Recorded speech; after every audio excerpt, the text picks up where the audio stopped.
You see NSYNC got back together. I've heard of them coming back together. Yeah, I didn't see them yet. They actually did a show the other night. I saw it on my Instagram feed, and I was like, man, there's going to be so many middle-aged white women just so excited right now. Taking their kids to NSYNC concerts. Oh, yeah. And they don't even know who the hell NSYNC is. Yeah. Like, Mom, I don't want to go. I actually heard that, I don't know if it was Backstreet Boys or if it was NSYNC, that when they tour, they have like amazing shows because they tour with other artists and they all play each other's music. Did you hear that? I didn't hear that. Yeah, it's but really that's cool though. Yeah. That's cool because all that genre is basically the same thing, right? Right. Yeah. You just interchange this person with that name and boom, it's the same song, same group, same.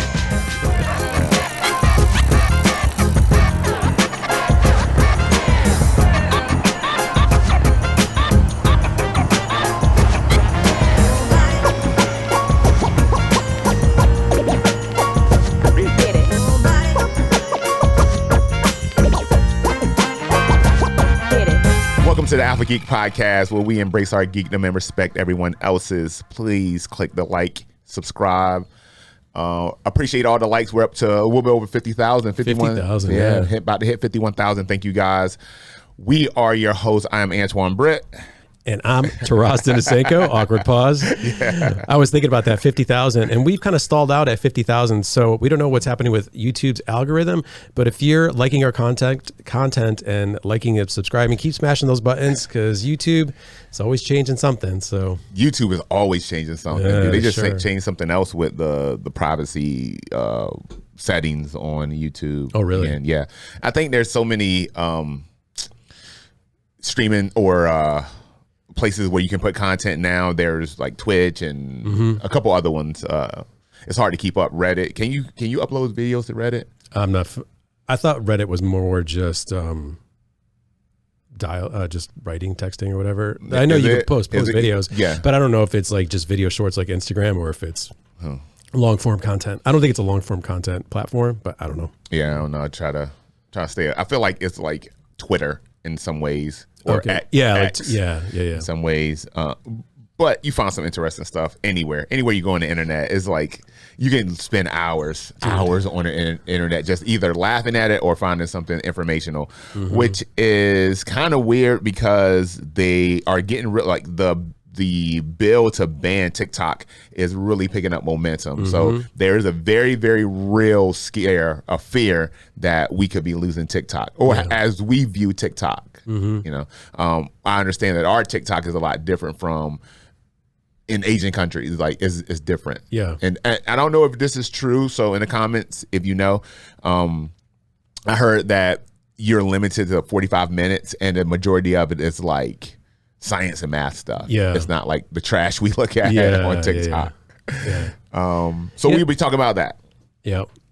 And then the more news in the Marvel world with Wolverine and Deadpool Wolverine stuff. So we'll cover some of that. Yes, and no matter how you feel about it, we are going to, because a lot of people are like, that we're not sure about this fight, but the Mike Tyson Jake Paul fight theories and predictions. I'm excited to talk to you about that. Yeah, it's going to be interesting, and some other news came out about the rules in that fight. So it sounds like some of it's bullshit, but we'll find out as we get closer to the fight.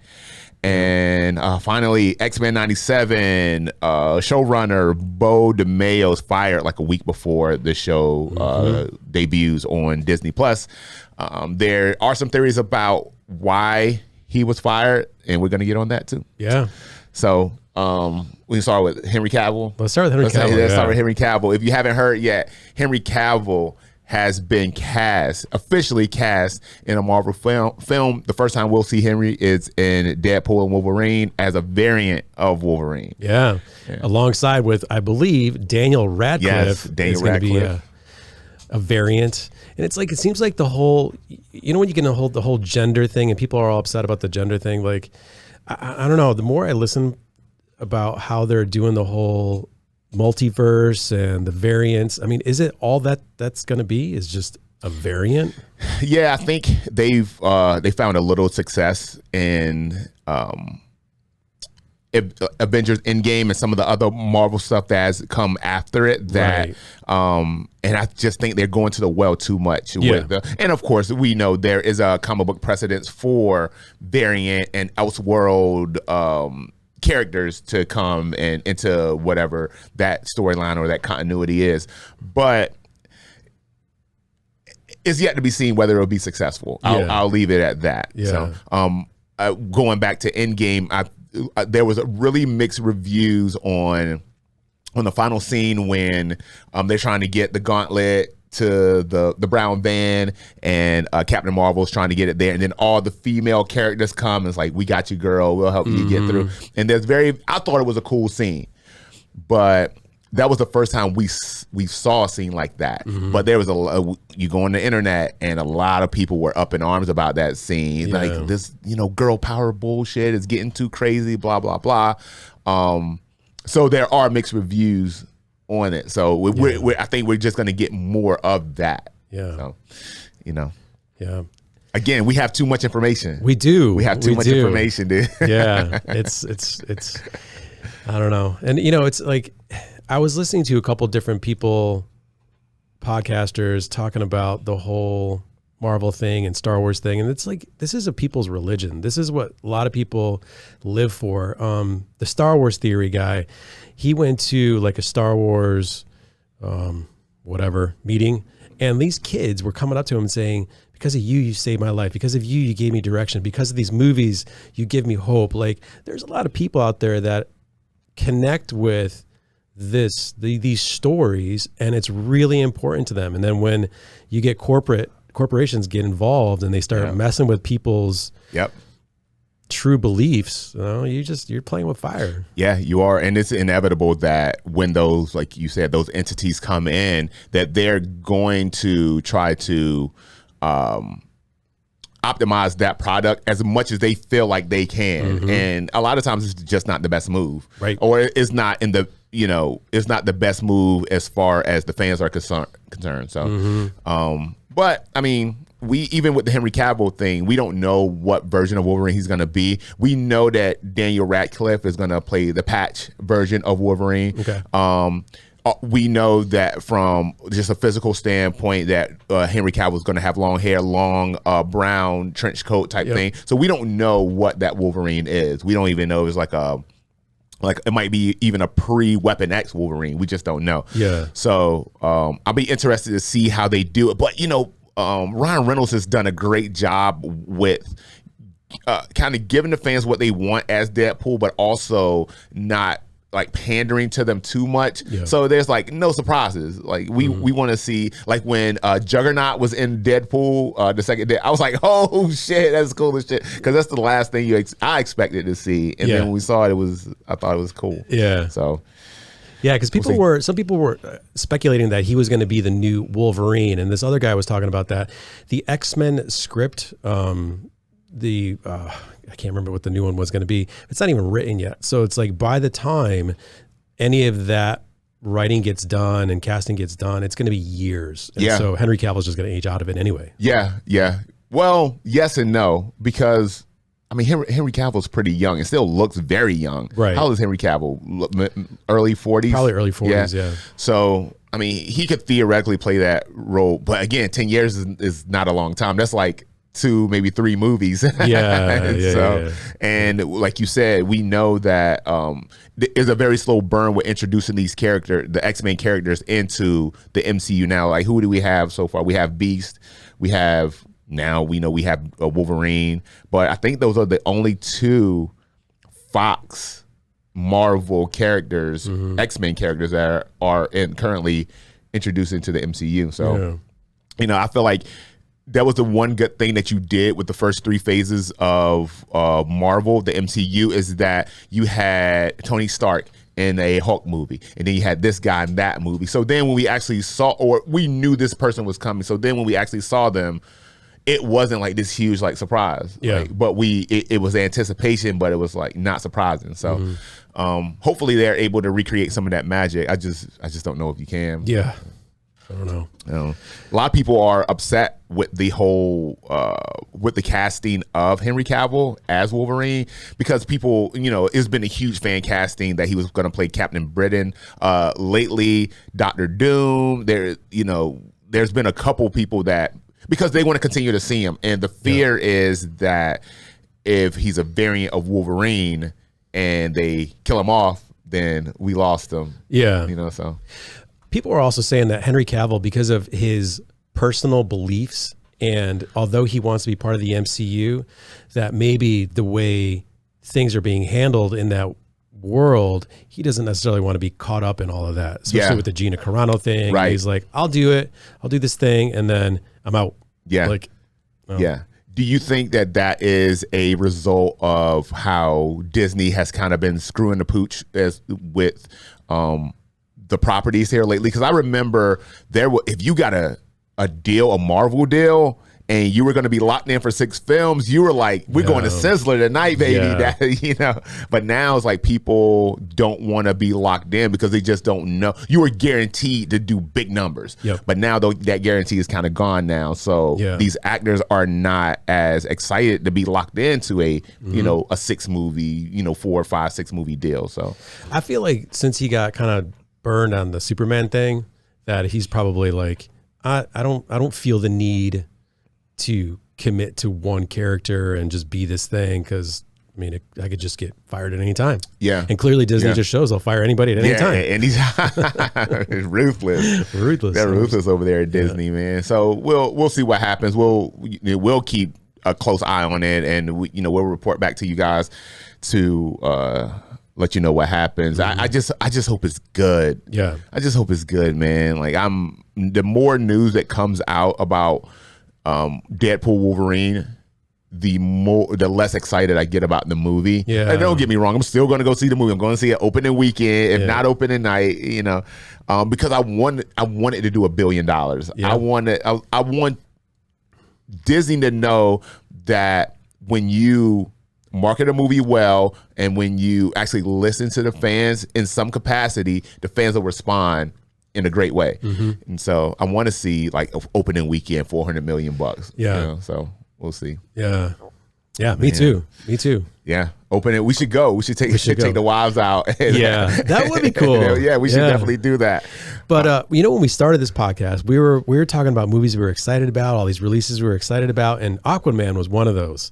Yeah. Have you seen Aquaman 2 yet? I have. Oh, you have? Yeah, I have. Would you already cover that? Because I haven't seen it yet. Yeah, I just saw it recently though. Okay. So maybe we didn't talk about it yet. It came out 6 months ago? Yeah. And I saw it 3 weeks ago. Yeah. So again, and honestly, it was a good movie. Oh, really? Yeah, I enjoyed it. I think him and Orm, that the buddy cop thing was cool. It was janky in some places, but all in all, I liked it. Definitely wasn't the worst comic book movie I've seen over the last 2.5 years. By far, wasn't the worst. Well, that's good to hear, because based on the previews, it looked terrible. I mean, it just and for me, one of the important things is like the production, and sometimes like it's getting too CGI or too like lazy in the CGI stuff. Yeah. So I don't know. Like Wendy was just like, and she loves Aquaman. She loves some Jason Momoa. Yeah. And I was like, you don't even want to watch it just because of Jason Momoa? She's like, nah, I don't think I need to. And it goes back to what Tatiana Maslany was saying, how. So I guess there's some truth to this, that the fans can really sway the momentum of a movie as it comes out. Yeah. If enough fans talk shit about it, then people are gonna, I can wait. It's probably not that good. Yeah. This guy said it wasn't good, so it's probably not that good. There's been, from a fan standpoint, there's been very little negative feedback about Deadpool Wolverine.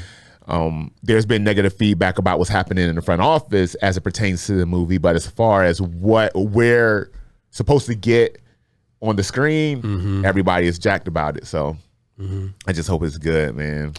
I'm curious, like when we started off talking about Henry Cavill and him taking the part of Wolverine, and how fans are like, oh, we wish he would be this thing.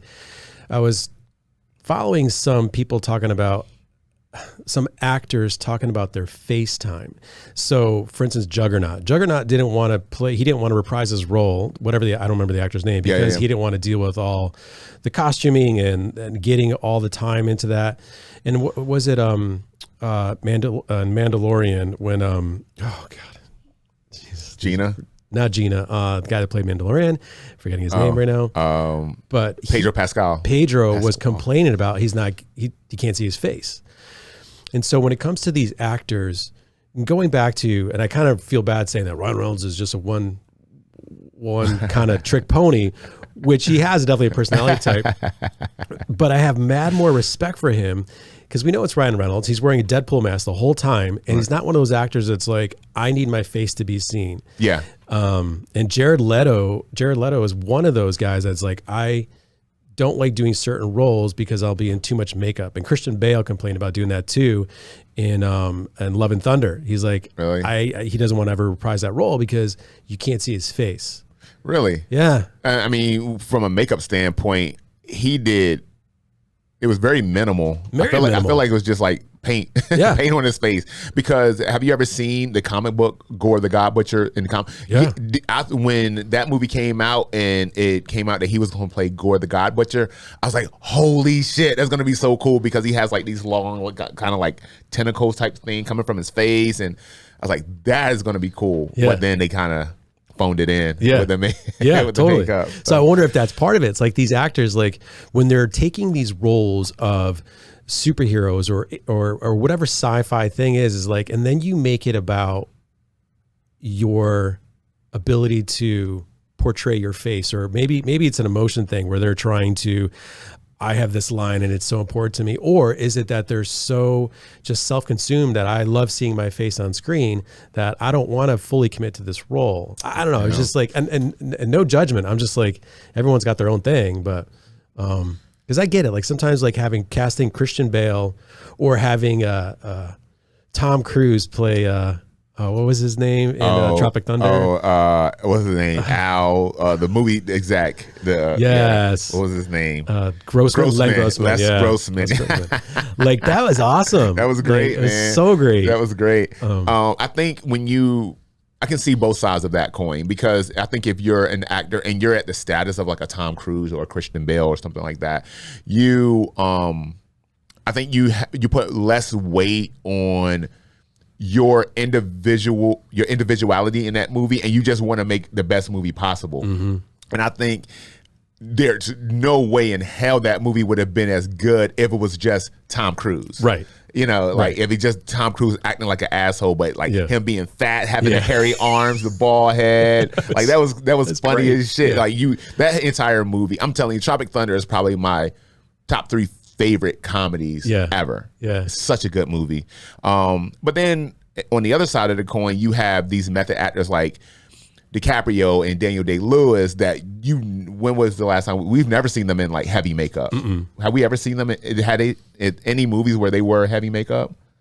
Mm-mm. None. Yeah, and I think that has something to do with it. Like, I guess it's the way you see the craft and the way that you view yourself as an actor. Mm-hmm. But I think the best content that we get is movies where these actors are, act unselfishly, because you're still going to get your quote. Yeah. You're still going to get paid what you get paid. Yeah. So, and it's like Natalie Portman getting cast as Padme. I was like, did they really need Natalie Portman to play her? Now, going back, what I said about Natalie Portman, I was like, oh, she's probably not this or that or whatever.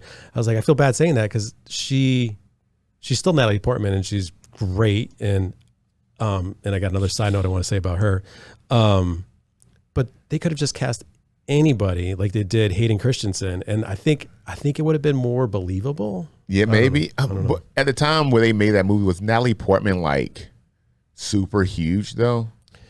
I don't remember a time Natalie Portman wasn't ever super huge. Really? Yeah. I mean, ever since the movie Professional came out, which I want to bring up, if she would come up reprise her role as a professional, that'd be so sick. And she was a kid, and obviously she was a kid in that movie. Yeah. So it's like, what happens like 20 years later type thing? Man, I need to watch The Professional. You haven't seen it? I haven't seen it. Oh, I need to watch it. Dude, it's so good. That might be actually on the list tonight. We'll watch it. So good. Yeah. All right. Man. We take his word for it. Is it that good, y'all? Y'all know it's real good. This dude loves Suits so much. Suits is good though. Yeah. Suits is good. Oh man. So we'll see. Come on, Marvel. Well, I still believe in you. Yeah. Still believe in you. But it is kind of tainted because our next piece of news, showrunner, creator, Bo DeMayo was fired a week actually before the premiere of X-Men 97. Mm-hmm. Now, Bo also created Moon Knight, Blade. He was writing Blade. So there's, he's done, this is not his first show. No. He's done a bunch of shows, and I don't know. You said that you had a little bit of insight of why he was fired. Yeah. I know he deleted all of his social media accounts, his Disney email is not active anymore. So, but that's all I've heard. Yeah, because he was wanting to not utilize the multiverse in season 2 of X-Men 97 and make Wolverine a female. And that's just how it is. And I guess Bob Iger was just like, okay, now we're going too far. Okay. So and the source that I got this from said that it's a source from a source. Okay. So my source is got from another source, but he said that the insider information that he gets from this source is 80% correct with all of these firings and the reason why it was. So he feels like some of these writers are now going too far. So Bo wanted to change Wolverine into a female during season 2. Yeah. Wow. Yep. And not just be calling him Wolverine, like Wolverina, whatever that was. Because I think that is that the name that they're using for the female Wolverine? Wolverina? Is it? That's I hope not. Yeah. God, you gotta be more creative than that. Well, yeah. Sheesh. Yeah, so that's what I heard. Whether it's accurate or not, I don't know. If anybody knows, love to hear it in the comments. And okay, so if that is actually the case, that's a huge fucking bummer because, like, as a fan, I love to be able to watch a show or watch a movie and think about when I read it in a comic book or when I saw it on TV or when I was playing with a toy. And with the whole DEI, and again, going back, I believe everyone deserves representation, everyone, but with this aggressive push of DEI, I just think you're just ruining the property. You're destroying it. And we know that you can create powerful female characters in Disney and Pixar and whatever, whoever's making the movie, and they can resonate with the audience. You don't have to change the characters that we all know and love to push some sort of agenda. We can just push it. Just create somebody new, and which has been proven because Marvel during What If season 2, they introduced a new female superhero, the Native American lady, who I'm forgetting her name right now, and she was awesome. What If was awesome. She was in the finale of What If. It was awesome. It was a great show, and you can do that. Just make new characters, right? You don't have to change the people because you're just going to keep losing fans if you keep doing that. So is it a version of Apache Chief? No. It's a brand new character. Oh, it's a brand new female character that she got her powers from the what was the Blue Infinity Stone? Oh, the Tesseract. And it's a whole. You got to watch it. It's a whole backstory how the Tesseract landed here on Earth, and it's the whole stuff. The whole thing. I gotta check out those. Yeah. The whole multiverse thing, thinking back on the Spider-Man, the animated movies, which I think are amazing. The Spider-Verse movies. Okay. I think they're amazing. And how they utilize different Spider-Men. And that's what I kind of reflected on. I was like, well, what if they're using this with Wolverine and the gender changing? And I'm like, is it really that big of a deal? Is the fandom really the outcry? If they just watch Into the Spider-Verse, would that be a better way to see potentially what the vision is? I don't know. Have you seen the Spider-Verse? I have, yeah. And I love those movies. I think Into the Spider-Verse, that is I feel like the premise of the movie is to explore the multiverse. Right. That's like, we know going, I mean, his name, Enter the Spider, I mean, that's the name of the movie. Yeah. So we knew that we were going to get Elseworlds and variant versions of a lot of different people, like the heroes and the villains, right? So we knew we were going to get that. But when it comes to these, the other Marvel movies, I don't feel like we need to do, and you might disagree with me on this, I don't feel like we need to do that in order for Disney or whoever the production company is going to be to put their stamp or to push some sort of agenda. You don't, I don't know, maybe it's just me. Maybe, they feel like that it has to be some sort of variety in the characters that we've all come to know and love. Like, it's time to change things up. Yeah. Like, I get it, but some things you just can't change and get the same effect. I don't think they should be. I'm just wondering if they saw the numbers in Into the Spider-Verse, did that make a lot of money? And they're like, could this be a platform that we can explore all these different characters? And honestly, I don't know. I just thought that here's a formula that, because that wasn't a Marvel. Was that a Marvel movie or was that a Sony? Sony, yeah. Spider-Verse is Sony. Yeah. And it's funny because I was at lunch with my buddy Eddie yesterday, and we were talking about it because he's a couple years older than me, and he has a huge comic book collection that he just hasn't gone back and looked through because it's been years. He used to be a heavy collector when he was young, and he was talking about the Spider-Man thing. He was like, I don't know. He didn't know Miles Morales was actually a character. He thought he was a variant of Peter Parker. I was like, no, Miles Morales is he's his own character. He's always been black. I think in the comic book he is half Hispanic, half black, and I think he's homosexual in the comic book. I believe so. Correct me if I'm wrong on that. But again, they've been throwing out all these for years. Marvel has always thrown out variants of certain characters, Spider-Man being one big one. So it's not unreasonable that he thought that, they're here we go again. They're making, they're taking one of our characters and just changing them up again. But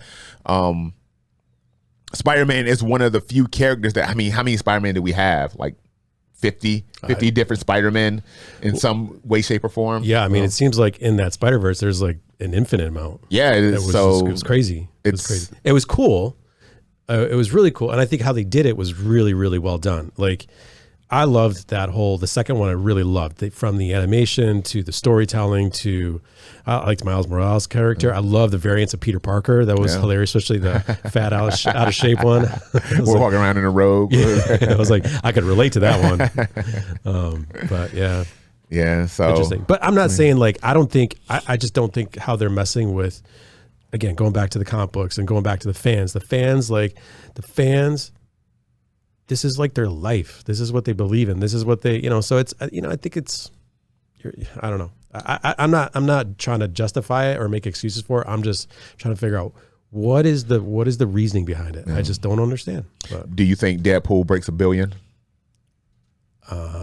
Yeah, I think so. I think it'll do it. I think it would do it. Yeah. I think if they're smart about where they release it, like starting in theaters and then they release a rated R version. They do like following the idea of what we were talking about last week. The space movie. Not Harvest Moon, Jesus. Rebel Moon. Rebel Moon. Yeah. I think that would be awesome. Yeah, that would be a good idea. Do a PG-13 and then just, Because I feel like that's the formula to break it. Yeah. And then I feel like you should give it like months, like a long time. Yeah. PG-13, let it go to DVD or let it go to streaming. And then like 6 to 8 months later, 100% release a rated R version and just mop up again. Yeah. Yeah. Hell yeah. Yeah. Man, y'all should hire us. Yeah. We got your back. We'll be your PR firm. Look, we're invested now. We figured it out for you guys. Just listen to us. Jesus. We'll send you a contract with our terms. They were like, get out of here. But Disney has shown that they haven't made the best decision in hiring people. Yeah. So we might have a chance. We might have a good chance to get in there. Did you see that my buddy Todd, he sent me a video of all these writers for Marvel and Disney. They're like, no, we didn't read the comic. No, we didn't read the comic. Oh, yeah, no, yeah. I saw that. We may not have read the comics, but we're plugged in. Man, I read the comics. I want to listen. I can make you some dope shit. Coming to me, I got you. Moving on. So we are talking about Mike Tyson and Jake Paul. Now, okay, so someone asked me yesterday. Actually, my neurologist. Me and my neurologist have become friends. David Vincent, he's the man. He asked me about the fight every time, I come in. If there's a fight looming or something happening, we'll talk about it. He asked me, what do I think about the Jake Paul and Mike Tyson fight? And I said, elder abuse. I said that Jake Paul wins that fight 9 out of 10 times. Ooh. And he was like, what? Like, he was shocked that I said that. And the reason for that is that I feel like Jake Paul's the A side.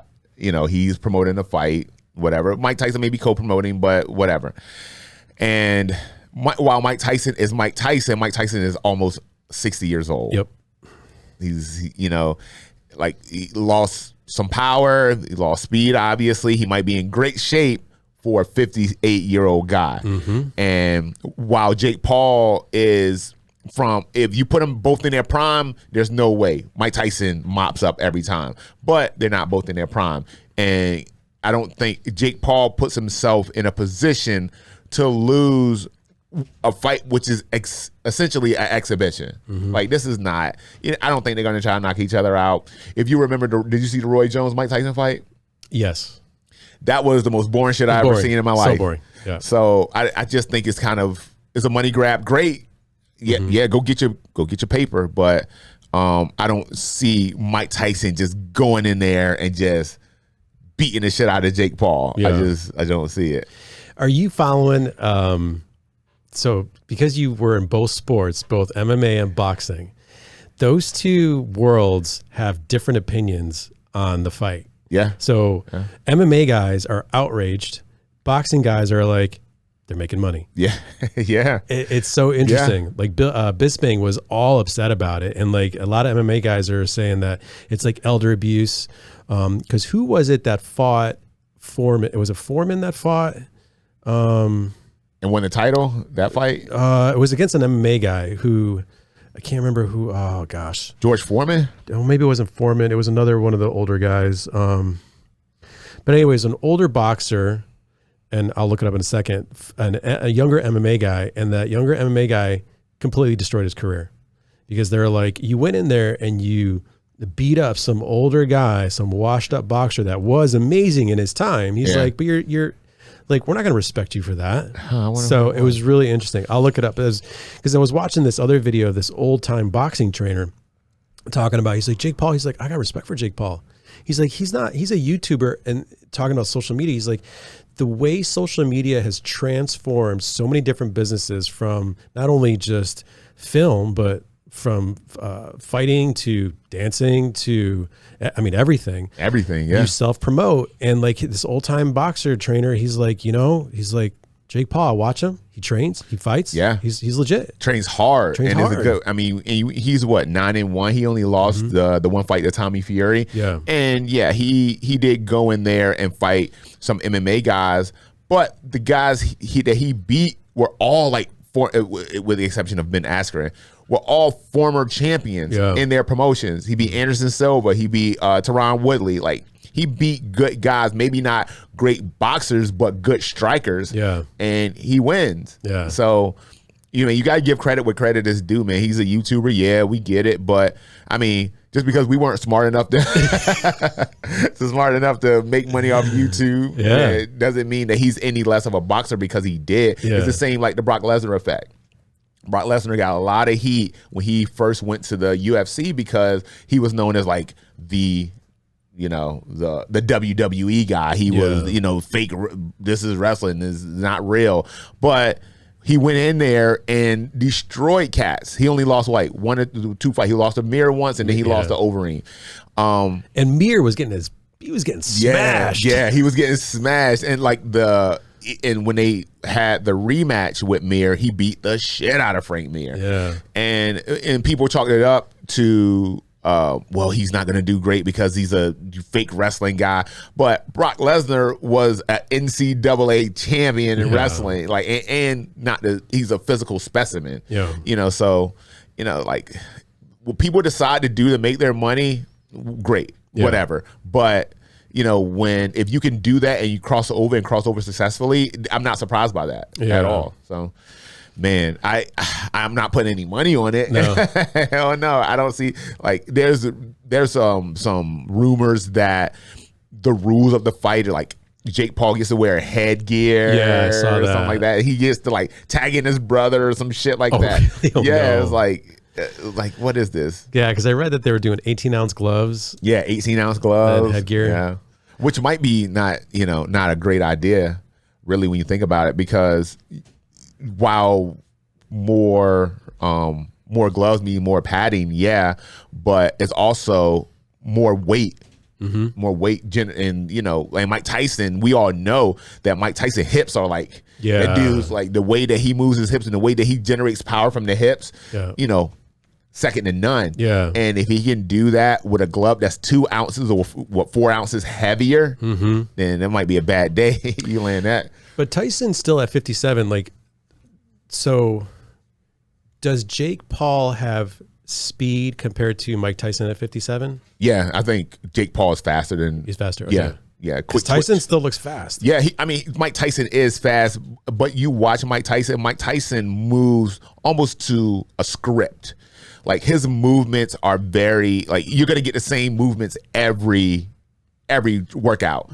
Slip, roll, like body head. Like, he's great at that, but he's been doing that for 35 years. 40 years. Really? Yeah, he's been fighting because he started fighting at 15 years old. Yeah. So he's great because he has a system that he goes by, and there's no one better than him at that system. But just far as just natural speed, Jake Paul, right? I mean, he's young dude, and he's a good boxer. If he was like a young wrestler that decided to do an exhibition with Mike Tyson, I would say all day Mike Tyson wins that, even at 57. But Jake Paul is actually a good boxer. Yeah. So there's a boxer, begins with an H. I forgot his name. White guy, Irish. Anyway, they were interviewing him, and he was newer guy, older guy, no, Ricky Hatton. Okay. Ricky Hatton. So he were interviewing him, and he was like really disappointed that Tyson was fighting. He's like, why? Yeah. He's like, so it's interesting, like, how boxers are like, I guess Ricky Hatton is more like, don't do it, because you're now your legacy, you're tarnishing your own legacy. Yeah. Like, but shoot, I was about going into female fighting. Gina Carano was on the Patrick Bet-David podcast, and they were talking about her fight and Ronda Rousey, and if those two squared off. Okay. And Gina Carano was like, Ronda Rousey was like, always looked up to Gina Carano because she was like the first girl that made it happen. Oh yeah. But Ronda said that, but I'd be able to beat Gina. And Gina's like, hell no. She's like, I would knock her out. I think Gina would knock her out. Yeah. I think in a kickboxing or a boxing match or just MMA fight. I don't know, because Gina Carano's takedown defense wasn't the greatest. Mm-hmm. And once you get on the ground with Ronda, it's a bad day. Yeah. I think Gina said that, but she's like, I don't think she wouldn't let her get to the ground because she'd keep the distance, because her punches are, she's like, my punches hurt. Yeah. I was like, Gina was a beast, man. Yeah. But we all know that if you can stay on your feet, Holly Holm, she exposed her. If you're able to move in a way that, like, if you go and try to engage and try to like just rock 'em sock 'em robot with Ronda Rousey, she's gonna get close enough to grab you and drag you to the ground. Mm-hmm. But if you kind of stay on your bike and move, you can stop. Yeah. Because she's not going to shoot on you. She's not like a wrestler. Yeah. She's like judo. She has to grab you. She has to get like body to body contact with you. And interesting. Yeah, you just gotta move. And Gina, like, I saw a photo of her when she was in fight shape versus now. And for her, she was saying that for her to cut weight to be able to fight somebody like Ronda Rousey is so hard. Oh, yeah. And when I see pictures of her, like when she cut all that weight, she still has big legs. And she's like, there's nothing in her center. I'm like, God, that must have hurt to lose that weight. She's a big girl. I mean, she's a bigger girl now. And she's older. As we get older, it's just harder to do that. But yeah, she was, it was hard for her to cut weight in general. Yeah. Because she is a bigger girl. But even at time, I think she was cutting down to like 115 or 125. Oh my God. But even at the time, she was, she didn't weigh any more than like 130 pounds. Okay. Now she's probably closer to like 145, 150 pounds. Yeah. So, and I'm not talking about No. Yeah. I'm just saying.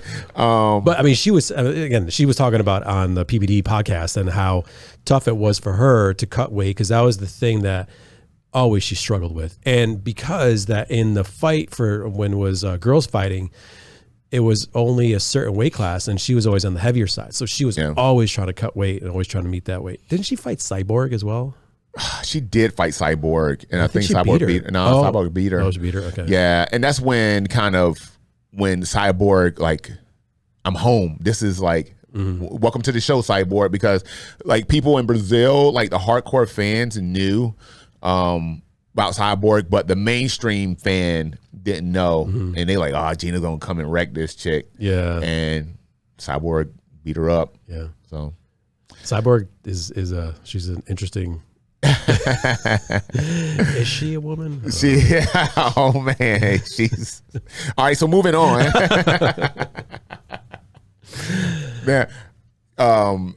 Man, but that was at a time in MMA where you can take anything. You could take anything. You can take anything, dude. That was like USADA wasn't a thing. Yeah. Like you can just go and get jack. I remember the first guy that I fought where I was like, that dude's on something. He's on. That's not natural. That's like a natural strength. What made you like? What was the thing that made you question that? Well, because I know like the male body, the way the male body works, the male body never plateaus. The male body is either growing or dying. Right? We never get to a point where our testosterone like just plateaus. Right? And so at the age that because he was a lot older than me, not a lot, but old enough, noticeably older, and when you're like when you're one of the stronger striker, like up to that point, I was 9-0 with 7 knockouts, right? Oh. And so I become accustomed to learning how to move people, what it feels like when you hit somebody, and what's going to get you, what type of punch is going to get you a knockout in comparison to what's going to just hurt the person, right?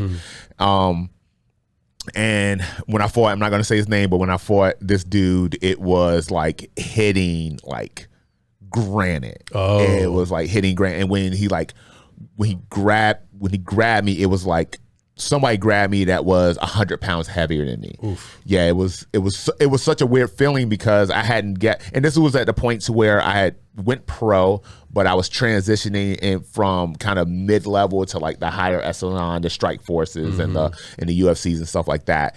And just grabbing him and holding him and being like having to control him, it was just like, this dude is definitely on something. And again, I'm not gonna say his name because he's not with us anymore. So it was one of those things like I know the difference now. Yeah. And so I get why people do it. Yeah. I get why people do it. So when you felt that, were you like, damn, or was it like you're like, well, I'll just, it is what it is, or was it you were just like, I ain't gonna win this? Yeah, no, I was like, it is what it is. Yeah. It's just like move on, plan B. Yeah, right. And he was, I think his background was like karate. So he had very little grappling, and as the fight went, because this fight went the distance, so as this fight went on, I just used more wrestling, like pin him on the cage, like just kind of grind on him, just break him down. And once I got on top and got into like a half guard position, it was a wrap. He couldn't, I kind of like pinned him up in between my position and the cage. And like between that and fatigue, he was just. Oh, you beat him? Yeah, I beat okay. him. Yeah. Oh, nice. Yeah, I beat him. Yeah, so. Nice. Even he was all juiced up. Couldn't take down the juggernaut. Yeah. Yeah, so it was, one of those things to where, you start to learn a difference. And again, I know why somebody, because you got to be competitive. And at the end of the day, you're not trying to prove anything to anybody. You're trying to make money for yourself and for your family. Yeah. And if I told you take the shot in the ass and it's going to, make you Superman. Yeah. It's hard not to say, bring it on. Yeah. So. Yeah. The whole Tyson Jake Paul thing, it's really interesting because it's like now that's what's at least my social media, anytime it pops up, all that stuff is coming up. And so hearing about all these old time fighters and whether it's MMA or boxing and how all these, especially listen to old trainers, man, those dudes are like hardcore. Yeah. And it was just kind of cool to hear them give Jake Paul respect and still respect Tyson, but they're disappointed. Yeah. Yeah. And I get that. Like him, I don't know what Tyson's financial situation is, last I heard he was doing well with the Mike Tyson ranch thing. He was killing it. So do you think Jake Paul is juicing? I wouldn't be surprised if he was. Yeah. Now, when you say juicing, what does that mean? So you can do testosterone, right? You got human growth hormone. You have anabolic steroids. I mean, you have Anavar. There's just so many things that you can be doing that can enhance performance. So when you say juicing, do you mean just anabolic steroids? Or anything that would be deemed as being illegal for a fight? Yeah, 100%. Yeah. He's doing it. For sure. Yeah. Bare minimum testosterone. Okay. I mean, I'm doing testosterone. I'm not going and beating anybody's ass or anything that. Yeah. But like I was talking about earlier, the male body never plateaus with testosterone. So if you want to recover faster, your body to feel better, and you want to still be able to function at a high level, you have to introduce some sort of testosterone into your body, right? How do you do that? Yeah. Hook a brother up. Yeah. I need some. Men's wellness. Okay. Men's wellness. They're dope. So when I started doing it, and I'm get personal here, so it's all good because there's no big secret. When I started doing it, I had like a bunch of injuries. I had just retired from doing MMA, the Strike Force and all that, and my body was just beat up. I was about 36 years old, and my body was just beat up, just injured, and I had like some ongoing injuries that I was still nursing from old fights, and I had a training partner say, hey, you should try this, so I did. I went to Men's Wellness Center, and they checked, and I did it all the right way. I didn't do any black market shit. They checked all my levels and my blood levels and my testosterone levels, and said, hey, your levels are around where they should be. You're kind of in the going towards the lower tier, but you're around where you should be. For a 36-year-old, I want to feel like a fucking 18-year-old. So that's kind of how I got into it. And then once my injury started to heal and I started to feel better, it was one of those things where it's like, ain't broke, don't fix it. Yeah. Just keep it going. And my body feels great. And that's a place in Great Neck. Yeah. Yeah. I'm gonna check that out. Yeah. Wendy told me to go there too. Yeah.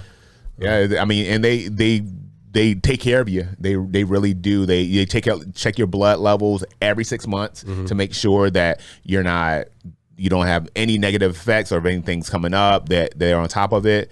And again, I just get great results. Yeah, so that's cool. Yeah, that's good to know. Yeah, good stuff. So, but bare minimum, he's doing that. Yeah. And I would not be surprised if he's doing like HGH. And again, this is just my opinion, and it's not even a real opinion. It's just like my thoughts on it, give or take. But if I was because Jake Paul is pretty young still, was he late 20s, early 30s? So, yeah. So I think he's in his 20s still. Yeah, he might not need it. He might be good. Did you see videos of him when he first started on YouTube? Like, he's a scrawny dude. Yeah. It was funny. People are posting memes about Punch Out. like the Mike Tyson Punch Out, and he's like Glass Jaw. What was his name? Glass Joe. Glass Joe. Yeah. Glass Joe. Hell it's like it's like a total matchup. It's so funny. But yeah, he's like, it's interesting when he first started on YouTube, like he was doing like this, somebody posted him doing a dance video, and the dude looks freaking coordinated. Like he had a really cool body. He was doing like hip hop stuff. It's like, man, dude's coordinated. He's got like skill. I mean, he's an athlete. But he's skinny. He was like skinny. Yeah. Oh, now he's like a beast. He's hey. Yeah. You know, and listen, this is my take on the whole performance enhancing drug thing. There's no reward for finishing second. Yeah. And I think when it comes down to when you have to actually physically come in contact with somebody else, i.e. football, you know, hockey, fighting, shit like that, you shouldn't do it. I mean, because you can really, truly destroy someone's life, right? But dude, if you want to take steroids and hit 900-mile home runs and shit, like go crazy, fucking do it. All right, I want to see 75, 80 home runs a season. Yeah. Like I'm not mad at it.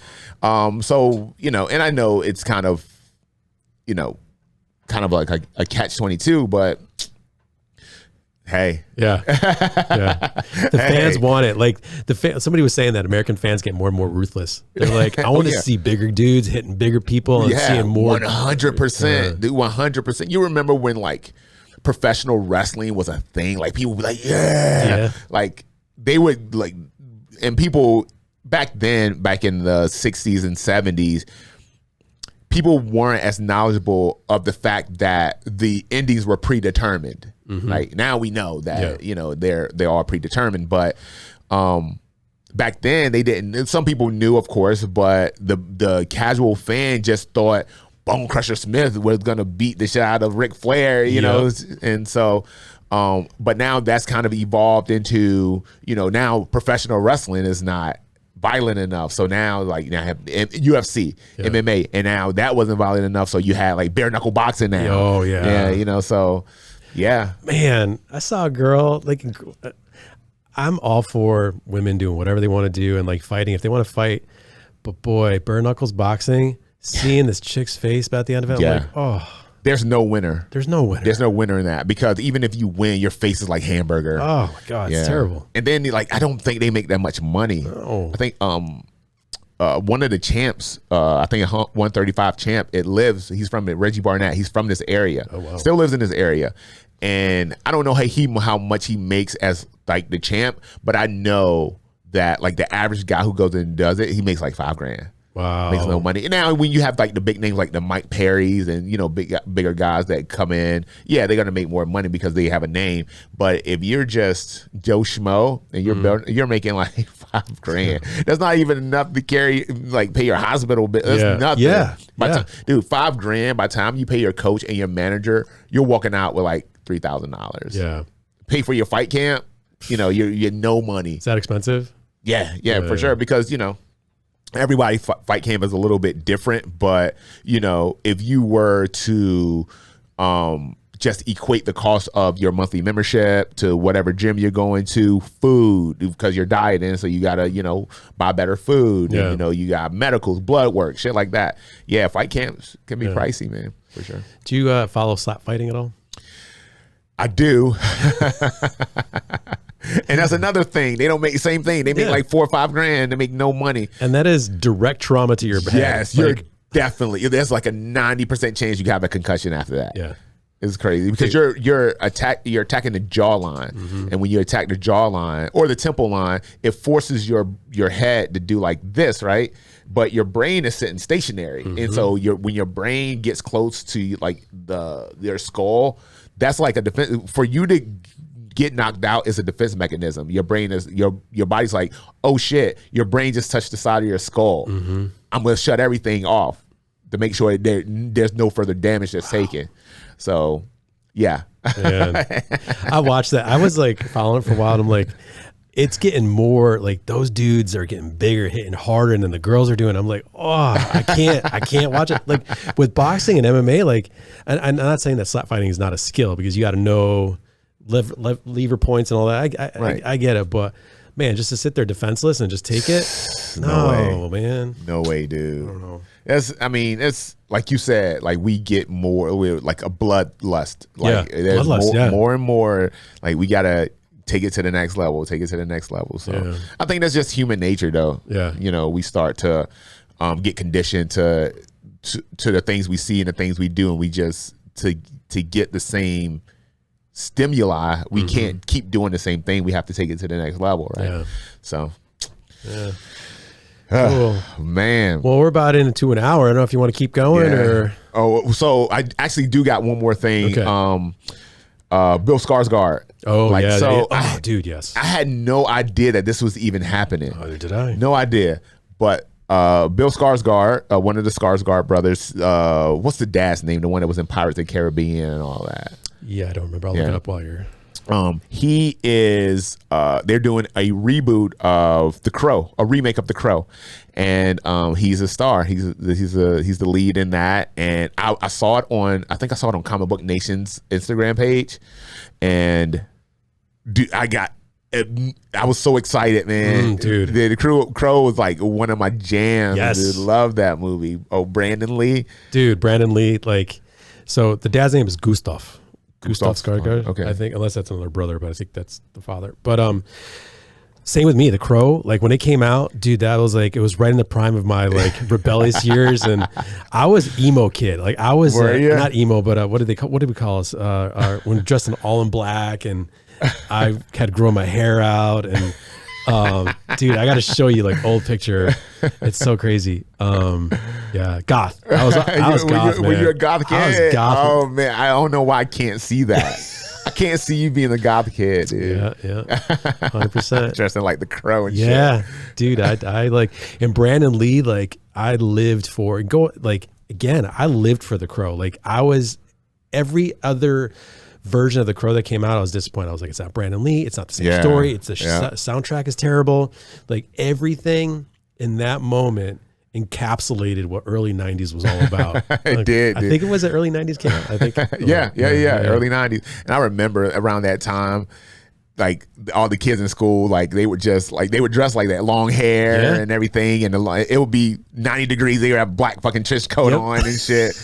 Like, dude, you know, it's hot as shit. You wearing all black with some platform boots on. I had black Doc Martin boots.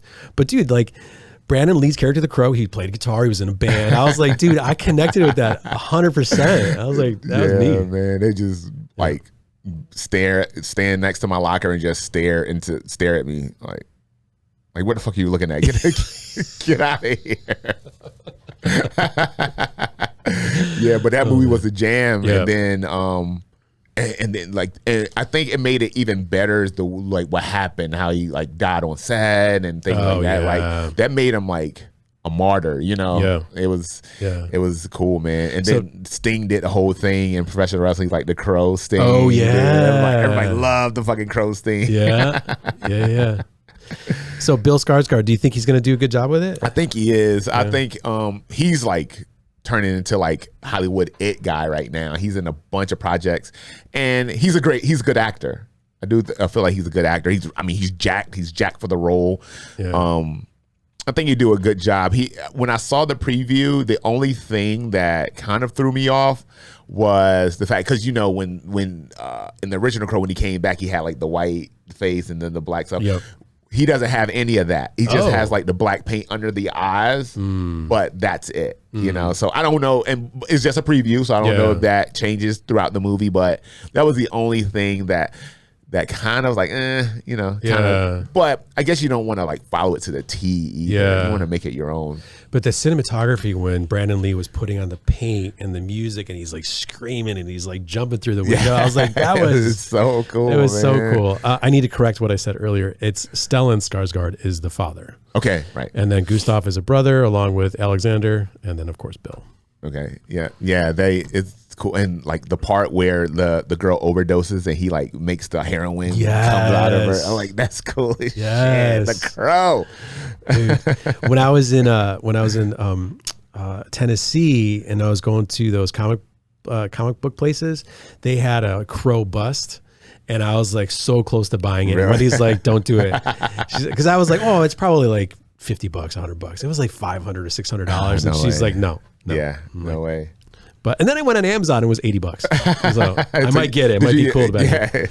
Yeah, Anyway, get that. yeah. Yeah, that'll be awesome, man. But yes, so keep an eye on that as it comes out. I don't know when they're releasing it, so I think I'm definitely going to go see it. Hell yeah. There's no, I've made a decision during this conversation that anything that comes out from here on out, any comic book, any geek culture type movie, I'm just going to go see it opening weekend. Okay. I'm just going to do it. All right. I'll get us tickets to Deadpool opening weekend. Oh, for sure. Yeah, That'll be great, man. I'll check, get with me about your calendar because I know Okay. you're out of town a lot of weekends. But well, and we're gonna go.